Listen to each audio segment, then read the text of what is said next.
అయోధ్య శ్రీరామ మందిరంలో మరో అద్భుత ఘట్టం చోటు చేసుకుంది.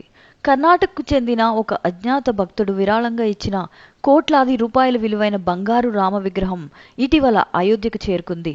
సుమారు 10 అడుగుల పొడవు, 8 అడుగుల వెడల్పు, దాదాపు 500 కేజీలు బరువున్న ఈ విగ్రహం బంగారు రంగు పోతతో పాటు వజ్రాలు, పచ్చలు, రూబీలు, ముత్యాలు వంటి విలువైన రత్నాలతో అలంకరించబడి దక్షిణ భారత శైలిలో బెంగళూరు కళాకారిణి జయశ్రీ ఫణీష్ చేతుల మీదుగా 9 నెలల కష్టంతో తయారైనట్లుగా మనకు తెలుస్తోంది. అంచనా విలువ 25 నుంచి 30 కోట్ల రూపాయల మధ్య ఉండగా కర్ణాటక నుంచి 1750 కిలోమీటర్ల ప్రత్యేక ప్రయాణం చేసి డిసెంబర్ 23న అయోధ్య రామమందిర సముదాయానికి చేరుకుంది. ఈ విగ్రహాన్ని అంగడ్ తీలా ప్రాంతంలో ప్రతిష్ఠించనున్నారు.